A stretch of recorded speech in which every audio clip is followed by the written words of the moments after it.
우리가 신앙생활하면서 참된 하나님의 사람, 진실한 주의 종들을 만나게 되면은 잠시 만나서도 일생 마음에 깊이 생각이 나고 그리고 자리를 잡고 있는 것을 보게 됩니다.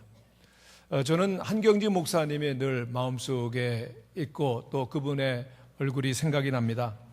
그분의 따뜻한 미소 그리고 예수님을 생각하게 하는 그 모습은 정말 그 자체가 설교고 깊은 감화력이 있습니다.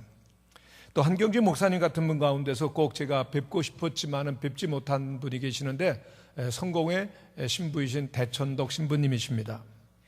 이분은 토레이 3세로서 무디와 함께 대부흥 운동을 일으켰던 토레이 할아버지 그리고 중국의 선교사님으로 헌신하셨던 아버지를 두고 계시는데 대천덕 성공의 신부님께서 한국 산골에 그 깊은 산골에 예수원이라고 하는 공동체를 창설하십니다. 그런데 이 예수원이 한국교회에 정말 큰 성령 사역의 중추적인 역할을 감당하게 되죠.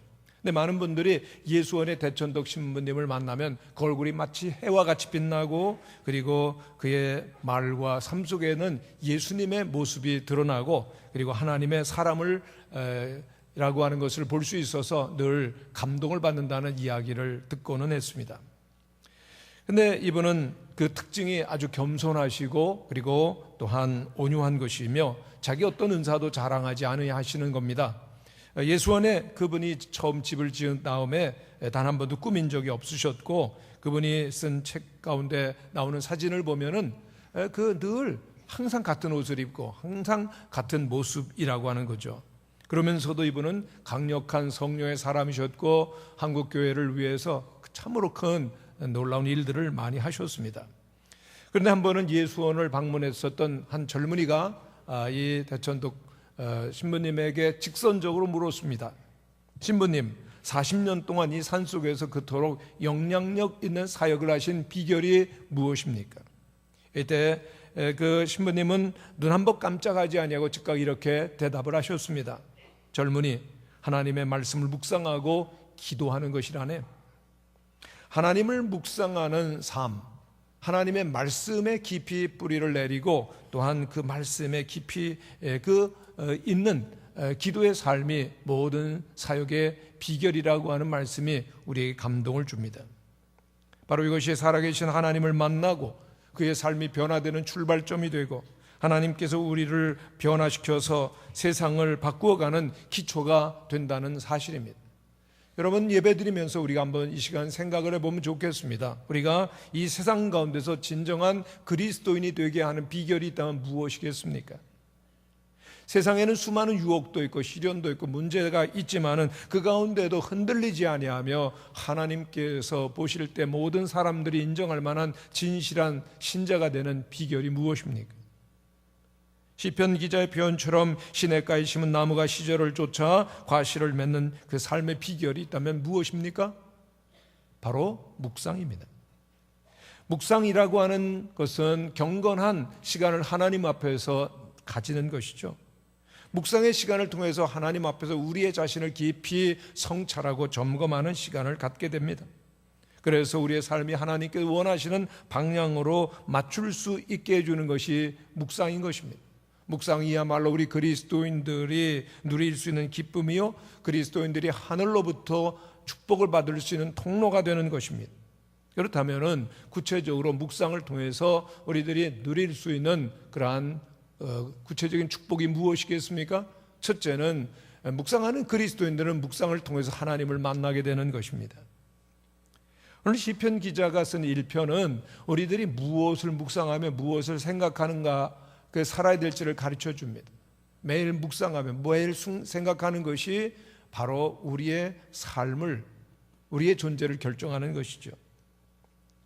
묵상과 생각이 우리의 삶을 축복으로도 가게 하는가 하면은 우리의 묵상과 생각이 저주로도 가게 할 수 있다라고 하는 것을 우리들은 기억해야 되는데 오늘 시편 기자는 묵상할 때마다 가슴이 벅차오르고 기쁨이 넘친다라고 그런 고백을 하고 있습니다. 왜요? 그가 하나님을 늘 생각하기 때문입니다. 하나님의 말씀을 생각하고 묵상하기 때문에 그의 마음속에는 설레이는 기쁨이 있고 감동이 있고 그리고 또한 그의 마음속에 하늘의 영광이 충만한 것을 깨닫는 것입니다. 그래서 그는 시편을 시작하면서 너무 감격한 그의 마음을 억제하지 못하고 감탄사로 시작합니다. 히브리어 성경을 보면은 시편 1편은 복이 있도다라고 그렇게 시작을 하고 있습니다. 얼마나 이 놀라운 축복이 우리에게 있는가를 말해주고 싶은 그런 마음이 너무 강렬해서 그는 복이 있습니다 라고 이 시편 1편을 시작하는 것입니다. 복받은 사람이 누구인지, 어떻게 복을 받으며 살 수 있는지 그 부러워하며 감탄하면서 그는 시편을 시작하는 것입니다. 그렇습니다. 시편 기자가 생각하는 인간은 두 종류의 인간이 있습니다. 복이 있는 인간이 있는가 하면은 망하는 인간이 있다는 거죠. 시편 1편의 시작이 복이 있도다 그렇게 시작하는데 1편의 마지막 절은 망하리로다 그렇게 끝나고 있는 것을 보게 됩니다. 인생의 복으로 시작했다가 망하고 끝나는 인생도 있다는 것을 말해주죠. 이것은 무엇을 뜻하는 것입니까? 하나님을 만나고 하나님의 말씀 안에 들어오게 되면 복이 임하고, 그리고 또한 하나님의 놀라우신 축복을 경험하게 되지만 하나님을 멀리하게 되고 말씀이 서서히 떠나게 되어지면 악한 자와 그리고 그들의 무리와 그들의 관계에 빠질 수밖에 없음을, 망할 수밖에 없음을 가르쳐주는 것입니다. 성도 여러분, 하나님께서는 우리를 하나님의 형상으로 지으셨고 하나님이 주시는 모든 복을 받을 수 있도록 우리를 지으셨습니다. 할렐루야. 그러므로 우리는 결단하고 선택해야 됩니다. 하나님이 주신 그 놀라우신 은혜와 복을 받도록 우리들이 늘 그릇을 준비하는 것입니다. 방법이 무엇입니까? 말씀을 생각하는 것입니다. 하나님의 말씀을 묵상하는 것입니다. 그러면 복의 사람이 됩니다. 그러나 하나님의 말씀을 생각지 아니하고 인간과 세상의 욕심과 탐욕에 사로잡히게 되어지면은 망하는 거죠. 시편 1편 2절은 이렇게 말씀합니다. 오직 여호와의 율법을 즐거워하여 그 율법을 주야로 묵상하는 자로다. 복 있는 자로다. 여러분들은 누가 복이 있다고 생각합니까? 세상에서는 권력을 많이 가지고 재물을 많이 쌓고 명예를 많이 누리면은 복되다라고 생각을 흔히 합니다. 물론 그것은 복의 일부분입니다. 세상에서 잘 살고 건강하게 되고 그리고 명예와 권력을 갖는 일, 하나님께서 우리에게 허락하실 수 있는 복이죠. 그러나 오늘 시편은 그보다 더 앞서는 복, 그보다 더 큰 복, 근원적인 복이 있다라고 말하고 있습니다. 그것은 바로 하나님을 생각하고 그리고 하나님과 동행하는 복입니다. 하나님의 말씀에 기초한 복입니다. 금 곧 많은 순금보다 더 사모할 것이며 꿀과 송이꿀보다 더 달도다. 끊임이 없는 복과 즐거움이 있다라고 하는 것이죠. 소설가 김홍신 씨가 최근에 인터뷰를 했습니다. 이분은 36살 때에 한국 최초의 밀리언셀러가 되는 그러한 명예를, 참 인기 작가의 타이틀을 일찍이 36살 때 얻게 됩니다. 그의 대표작이 인간시장이라고 하는 작품이죠. 지금까지 560만 부가 팔렸습니다. 그리고 국회의원 2선 국회의원이 되기도 하고 지금까지 낸 책이 모두 134권이니까 그가 얼마나 많은 돈을 벌었겠습니까? 얼마나 많은 명예를 얻고 얼마나 많은 권력을 얻었습니까? 여러분 부러우시죠? 여러분 그 정도는 부럽지 않다 그렇게 생각하시는 표정을 지으셨습니다. 그런데 이 인터뷰 가운데 김홍진 씨는 많은 분들이 당신을 부러워하죠. 인기가 있고 명예가 있고 그렇게 돈도 있고 권력까지 있으니까요.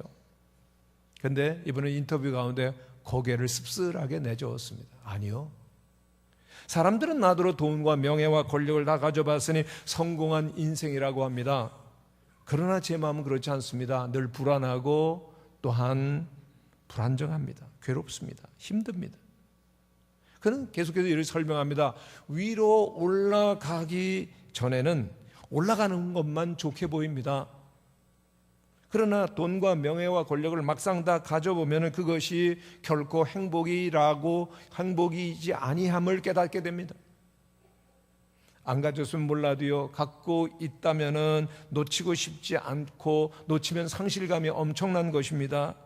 그러니 사람들이 안 떨어지려고 매달리려고 얼마나 노력을 합니까? 더 많이 가지고 있는 것들 놓치지 아니하려고 얼마나 노력합니까? 그러나 계속 올라가는 법, 계속 가지고 있는 법은 세상에 없는 법입니다. 그래서 소위 다 가졌다라고 하는 유명 인사들이 자살하는 이유가 거기에 있고, 제가 만난 수많은 성공한 사람들이 자기의 외적인 모습이 아니라 내면의 고민과 슬픔을 말하기도 합니다. 이 김홍신 씨는 30대 중반에 성공을 하고 엄청난 돈을 갖게 되니까 주변이 다 질투를 하더라는 겁니다. 심지어는 죽이겠다고 위협 편지를 보내는 사람도 있어서, 낮이면은 황홀하고 낮이면은 인기 작가가 되어서 방송에 나가고 인터뷰를 하고, 그리고 또한 선망의 대상으로 바라보지만 저녁이 되면은 갑자기 두려움이 엄습해서 결국은 공황 장애까지 앓고 유서를 늘 써놓고 지냈다는 겁니다. 그리고 사랑하는 아내가 병이 들어서 오래 투병 생활을 하고 결국은 세상을 떠나서 슬프고 허무한 것이 인생입니다. 그리고 그는 지금은 하나님께로 돌아와서 늘 참회의 시간을 갖는다는 겁니다. 하나님께 돌아옴이 참회이죠. 그리고 기도를 하는데, 기도할 때가 가장 편한데 그 기도도 자기를 위해서 기도하면 평안이 없고, 고통당하고 어려운 분들을 위해서 기도할 때만 주님께서 평안을 주십니다라고 고백을 합니다. 그렇습니다. 하나님을 만나지 못하면, 하나님과 올바른 관계가 형성되지 아니하면은 사막의 가시나무처럼 될 것이지만은, 하나님을 의지하며 주님을 만나는 사람, 하나님과 올바른 관계를 맺는 사람은 물가에 열매 맺는 과일나무처럼 되는 것입니다. 하나님을 의지하며 하나님을 만나는, 하나님과 함께하는 우리 무학교의 성도들이 되시기를 바랍니다. 근데 어떻게 하나님의 사람으로서 살아갑니까? 하나님의 말씀을 붙들며 사는 것입니다. 하나님을 만나며 하나님의 말씀대로 살기 위해서 가장 필요한 것, 늘 말씀을 묵상하는 것입니다. 하나님의 말씀을 묵상한다는 것은 말씀을 사랑하는 것이요, 말씀이 내 마음에 딱 자리를 잡고 거주하는 것을 말합니다. 하나님의 말씀이 내 마음속에 일시로 왔다 떠나는 그런 굳어져 있는 마음밭이 아니라는 것이죠. 하나님의 말씀이 내 마음속에 딱 영주권을 가지고, 그리고 시민권을 가지고 딱 거주하게 되는 것, 말씀 묵상인 것입니다. 그렇습니다. 하나님이 여러분의 마음속에 계시고 천국이 이루어지는 것이 바로 그 비결이 묵상에 있음을 기억하시는 성도들이 되시기를 바랍니다. 너무 말씀을 사랑하기에 말씀을 암송하시고, 그리고 암송한 말씀으로 결국은 기도하며 하나님과 함께하는 것, 그것이 묵상으로부터 시작되는 것입니다. 우리 모든 성도들은 말씀을 가까이 하시며 말씀으로부터 깊이 하나님 앞에 기도하는 성도들이 되시기를 바랍니다. 하나님의 말씀이 묵상을 통해서 우리의 마음에 거주하게 되어지면 어떠한 시련과 고난과 어려움이 있다 할지라도 주님께서 주시는 기쁨이 고난과 문제보다 더 크기 때문에 그 모든 어려움도 너끈히 이기는 승리자가 될 것입니다. 주의 법이 나의 즐거움이 되지 아니하였더라면 내가 내 고난 중에 멸망하였으리이다. 기쁨으로 충만한 묵상하는 그리스도인들, 하나님과 함께하는 성도들이 되시기를 바랍니다. 두 번째로, 묵상하는 그리스도인은 묵상을 통해서 하나님을 닮아가게 되어집니다. 놀라운 일입니다. 여러분, 우리가 그리스도인이라고 하는 것을 세상이 어떻게 알 수 있을까요? 여러분들이 하나님의 자녀라는 것이 어떤 증거를 통해서 세상 속에서 알려집니까? 말로만 내가 교회를 다니는데요, 내가 그리스도인인데요, 사람들이 인정을 안 합니다. 오늘 사람들은 그리스도인이다, 교회다 얘기를 하면은요, 신뢰의 눈초리를 보내기보다는 의심하고 냉소하는 눈초리를 보내는 것 우리들이 경험하고 있습니다. 진정한 그리스도인이라고 하는 것은 그의 존재로 나타나는 것입니다. 곧 하나님과 얼마나 깊은 관계를 갖고 있느냐, 그래서 얼마나 하나님을 닮아가 있느냐, 그가 그리스도인의 인격을 갖고 있느냐로 판결을 하는 것입니다. 오늘 우리의 문제가 바로 여기에 있음을 기억합니다. 교회도 많고 성도들도 많고, 그렇지만은 진정한 주님을 닮은 사람들이 많지 않다는 것이 조심스럽지만 문제가 아닙니까? 교회도 열심히 나오고 헌금도 하고 봉사도 하고, 그렇지만은 세상에서는 그리스도인으로서, 그리고 그리스도 향기를 바라는 진정한 세상을 바꿔 나갈 수 있는 능력 있는 그리스도인들이 적다는 것이 오늘의 문제일 수가 있는 것이죠. 왜 그렇습니까? 교회에서는 직분을 갖고 거룩한 신분의 사람이지만은 세상 속에서는 힘없는 고개를 떨군 모습으로 살아가는 이유가 무엇입니까? 왜 직장에서, 가정에서 정말 당신을 보면은 능력 있는 예수님을 닮은 하나님의 사람입니다 라고 그렇게 인정을 받으시죠? 왜 그렇지 못할까요?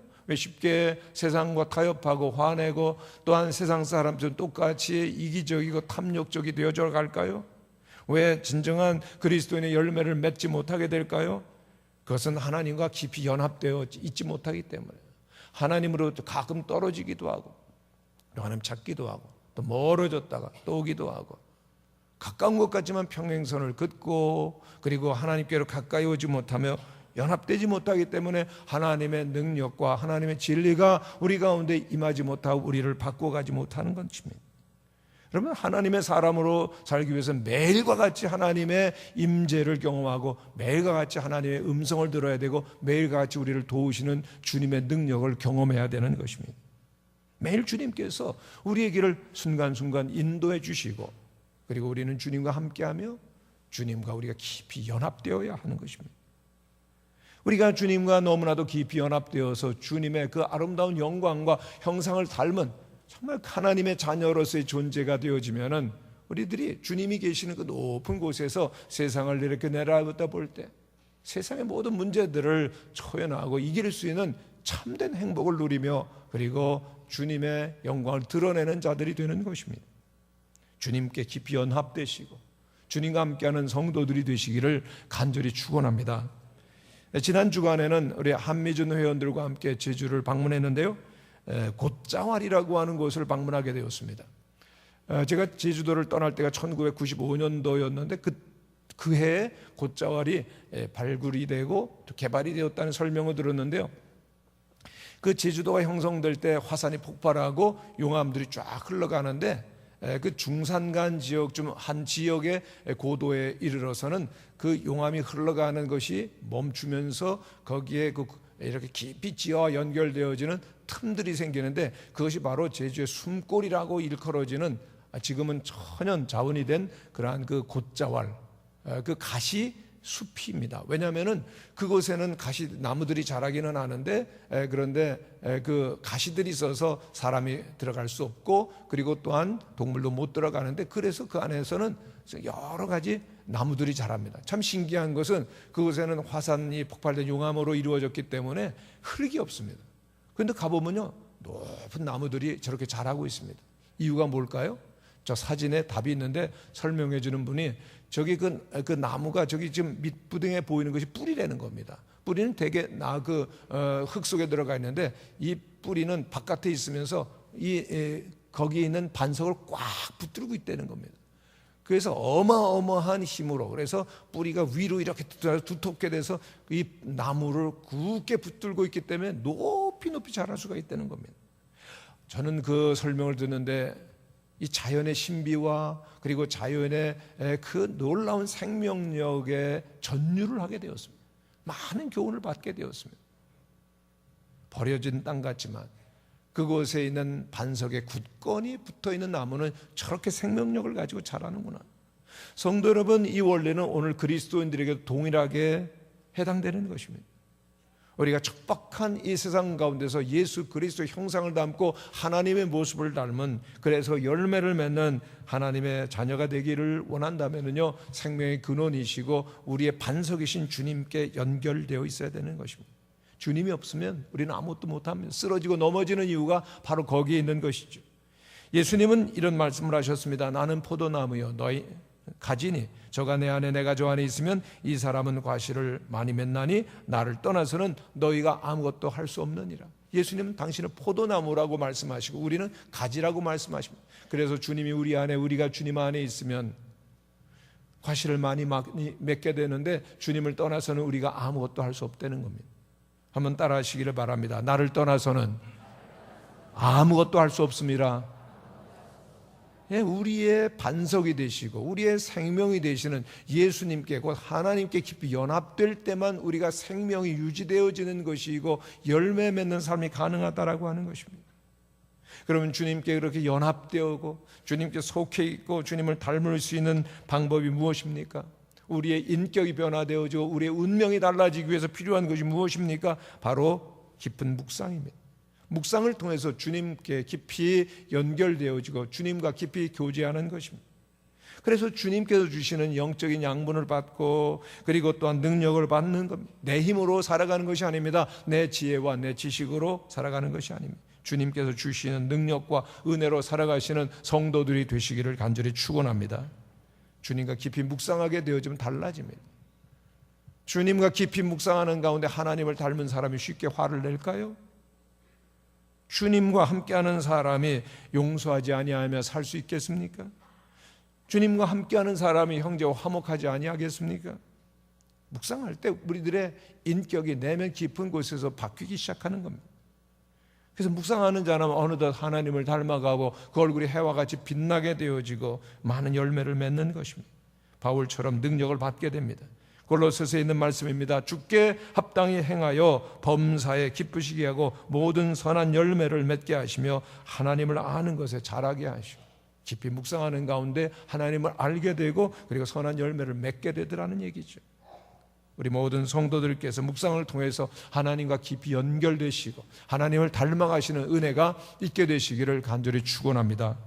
세 번째로, 묵상하는 그리스도인은 묵상을 통해서 세상을 변화시키고 아름답게 만들어가는 하나님의 그 역사를 이루어가는 열매를 맺게 되는 것입니다. 묵상하는 자에게는 생명의 뿌리가 있습니다. 그리고 열매가 있습니다. 하나님의 말씀을 묵상하는 가운데 그 말씀이 내 마음속에 거주하고 그리고 또한 주님께서 나를 다스리게 되어질 때 평안이 있고 행복이 있고 형통함이 있습니다. 예수님께서는 요한복음 15장 7절에서 말씀하십니다. 너희가 내 안에 거하고 내 말이 너희 안에 거하면 무엇이든지 원하는 대로 구하라 그리하면 이루리라. 정말 놀라운 말씀입니다. 예수님께서 가르쳐 주시기를 너희가 내 안에 거해야 된다. 곧 예수님과 생명적인 관계가 유지되어야 되고 내 말이 너희 안에 거하면 주님의 말씀이 우리 가운데 뿌리를 내리고 거주하게 되어준 무엇이든지 원하는 대로 구하라 그리하면 이루리라. 놀라운 약속이 아닙니까? 우리들이 원하고 바라는 것이 다 이루어진다는 겁니다. 할렐루야. 그래서 조건이 있습니다. 내 말이 너희 안에 있으면, 너희가 내 안에 거하면, 우리가 주님 안에 뿌리를 내리고 주님의 말씀이 우리 안에 거하실 수 있도록 우리가 묵상의 깊은 세계로 나아가게 되어질 때 그런 삶이 있다는 것입니다. 그렇습니다. 하나님의 말씀이 여러분의 영혼과 여러분의 가정 가운데 있게 되시기를 축원합니다. 여러분들의 영혼이 살아나게 되죠. 인생의 살맛이 나는 거예요. 아무리 어려움이 있고 힘든 일이 있어도요, 우리의 영혼이 하나님과 함께하며 하나님의 영광으로 우리의 영혼이 막 살아나게 되어지면, 기쁨이 있게 되어지면 길이 열리는 겁니다. 요한복음 15장에 보면 내가 이것을 너희에게 이르면 내 기쁨이 너희 안에 있어 너희 기쁨을 충만하게 하려 하며, 하나님과 함께하는 자는 하늘의 기쁨이 넘치게 되는 줄로 믿습니다. 여러분들이 이러한 은혜가 있게 되시기를 바랍니다. 얼굴 환히 빛나고 주님이 주시는 기쁨이 있게 되시기를 바랍니다. 여러분 만나는 분들마다 어쩜 그렇게 행복하세요? 그 비밀이 뭡니까? 물어보시죠. 그래야 되는데 별로 그러지 못할 때가 많이 있습니다. 최근에 아들이 저의 그 사진을 보더니 아빠 왜 이렇게 피곤해 보여 그러더라고요. 미안하다 그랬습니다. 여러분 늘 주님과 함께 말씀이 계심으로 말미암아 얼굴이 해가 같이 빛나는 은혜가 있게 되시기를 축원합니다. 에스겔 47장에 보면은 죽음으로 가득한 골짜기가 생명으로 가득한 그러한 환상으로 우리에게 도전을 주고 있습니다. 회복된 새 성전의 문지방에서 생명수가 흘러나오는데 점점 깊어지며 그리고 강물을 이루어갑니다. 처음에는 발목에, 그리고 조금 더 가선 무릎에, 좀 더 가선 허리에, 그리고 더 가니 능히 건너지 못할 큰 강을 이루게 되는데 그 주변의 모든 토지들을 옥토로 바꾸어서 그래서 철을 따라 열매를 맺는 놀라운 그러한 그 모습을 보게 됩니다. 하나님의 은혜가 임하는 것이 그렇다는 겁니다. 하나님의 은혜는 강처럼 여러분들의 가슴 속에, 마음 속에, 여러분들의 가족들 가운데, 그리고 또한 교회 가운데, 직장 가운데, 이 세상 가운데로 강물이 넘쳐 흘러야 되는 줄로 믿습니다. 우리의 영혼이 그 뱃속에서 흘러나오는 그런 생수로 기쁨이 충만하고 그리고 또한 은혜가 넘치게 될 때 세상을, 사람들을 바꾸어가는 것이죠. 그것이 주님께서 오늘 우리에게 주시고자 하시는 진정한 축복입니다. 본문 2절 3절 말씀을 한번 같이 읽어보겠습니다. 시작. 오직 여호와의 율법을 즐거워하여 그 율법을 주야로 묵상하는 자로다. 저는 시냇가에 심은 나무가 시절을 쫓아 과실을 맺으며 그 잎사귀가 마르지 아니함 같으니 그 행사가 다 형통하리로다. 아멘. 여러분, 강같이 흘러넘치는 하나님의 임재와 은혜를 받는 사람은 누구입니까? 여호와의 말씀을 즐거워하는 사람입니다. 여호와의 말씀을 주야로 묵상하는 사람입니다.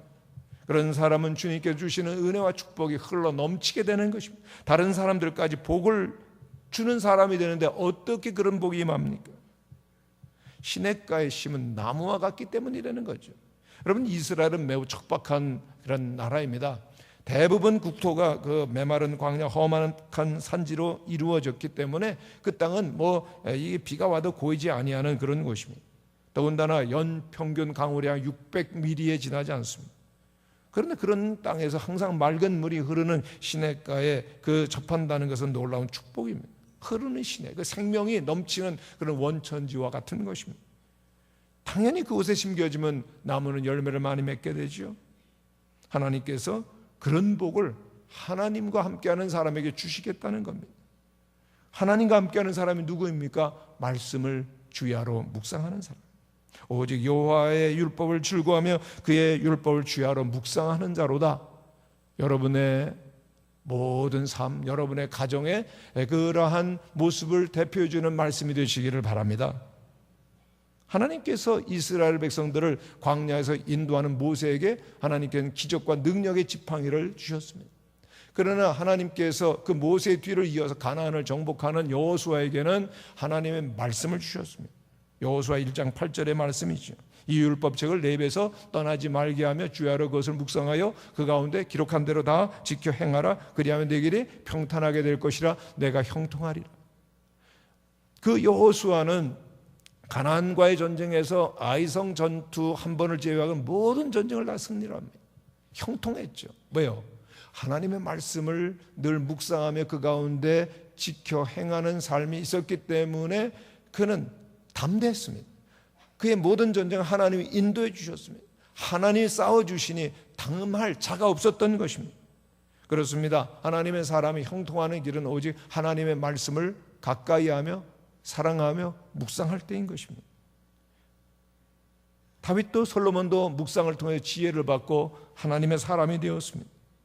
시편 119편의 말씀입니다. 주의 계명이 항상 나와 함께하므로 그것이 나로 원수보다 지혜롭게 하나이다. 내가 주의 증거를 묵상함으로 나의 명철함이 나의 모든 스승보다 승하며 주의 법도를 지킴으로 나의 명철함이 노인보다 승하니이다.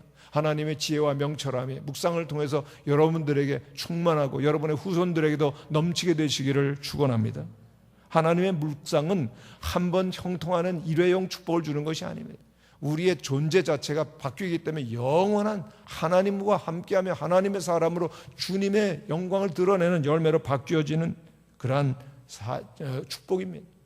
여러분의 존재 자체가 넉넉해지는 거예요. 하나님의 사람으로 하나님과 함께하니 세상이 우리를 두려워하고 세상을 바꾸어가며 그리고 형통과 축복이 저절로 따라오는 그러한 은혜가 있는 것 기억하시고 묵상의 사람이 되시기를 간절히 바랍니다.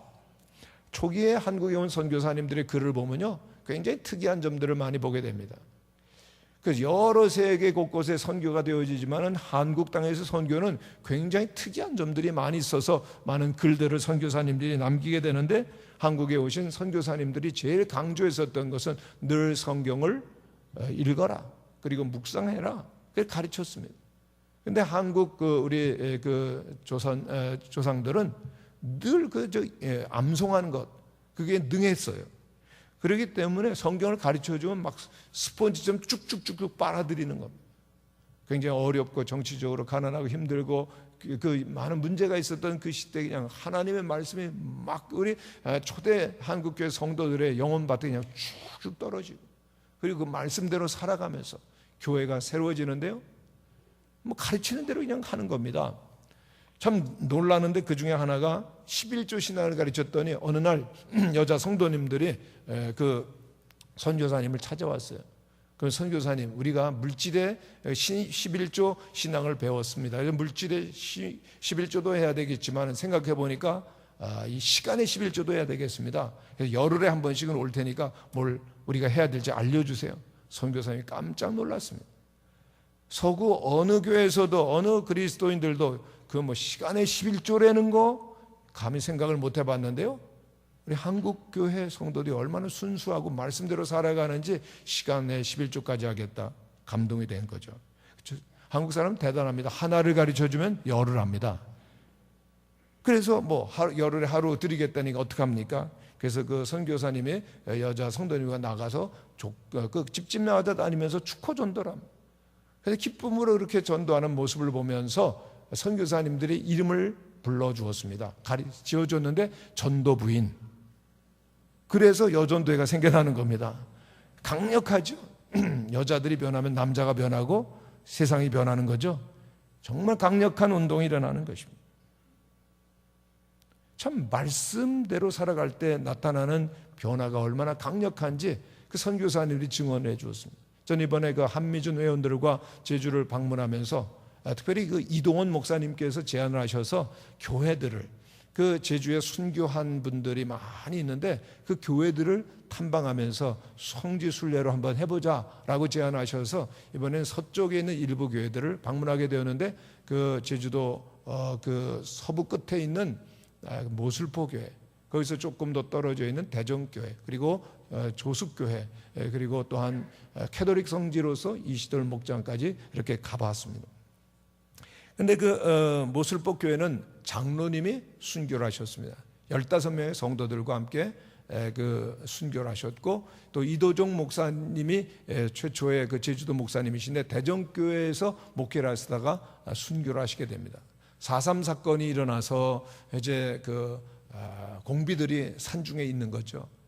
그런데도 늘 말씀을 가르치고 목양을 하는 그 일을 위해서 거기 그 대정이 워낙 중산간이고 살기 어렵기 때문에 1시간 반 정도를 걸어와서 거기서 가르치시고 교회를 그렇게 목회해 오셨는데 공비들이 오기 때문에 위험합니다. 가지 마셔야 됩니다. 라고 많이 만류하셨지만은 이분을 막을 수가 없는 겁니다. 늘 다녀오시는 거예요. 어느 날은 돌아오지 않으셨습니다. 행방불명이 되셨습니다. 나중에 얼마 기간이 지난 다음에 공비를 상포해서 취조하는 가운데 이도종 목사님 같은 분을 어느 곳에 생매장을 했다는 겁니다. 정말 거기 가보니까 그 이도종 목사님 유품이 발견되어서 거기가 순교지가 되었다는 거예요. 저는 그런 이야기들을 그곳의 목사님을 통해 쭉 듣는 가운데 마음에 깊은 감동이 왔습니다. 하나님의 교회가 어떻게 세워졌는가, 오늘 어떻게 우리들이 믿음을 갖게 되었는가, 말씀을 붙들고 말씀대로 살아갔었던 신앙의 어른들이 이렇게 한국교회에 있었기 때문에 오늘 우리들이 이런 복을 받는구나. 성도 여러분, 이제 우리들이 믿음의 생활하는데 오늘날은 뭐 핍박과 우리를 대적하고 그리고 우리를 막는 그런 사람, 원수들은 없습니다. 그러나 더 큰 원수들이 있습니다. 뭘까요?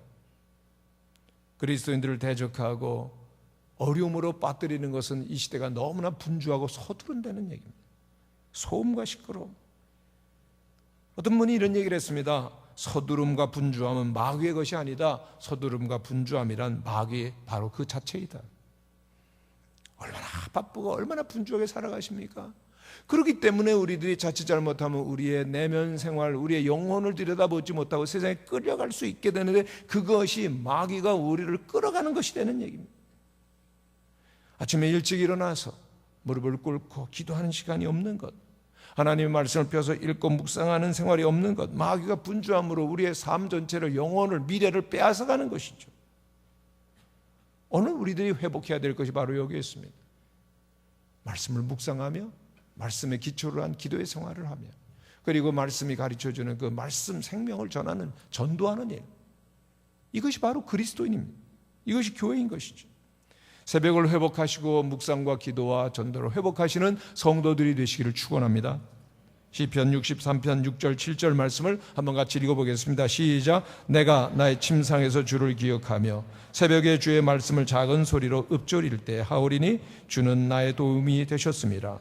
시편 119편의 말씀도 함께 읽겠습니다. 주의 말씀을 조용히 읊조리려고 내가 새벽녘에 눈을 떴나이다.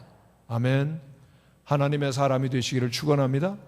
그러기 위해서는 하나님과 시간을 같이 해야죠. 새벽, 이런 시간 깨어 주의 말씀을 묵상하며 말씀을 따라 기도하며 말씀이 넘쳐서 말씀을 전하는 열매 맺는 우리 모든 성도들이 되시기를 간절히 축원합니다. 저는 시냇가에 심은 나무가 시절을 쫓아 과실을 맺으며 그 잎사귀가 마르지 아니함 같으니 그 행사가 다 형통하리로다. 우리 무학교의 모든 성도들과 가정의 모습이 되시기를 간절히 축원합니다.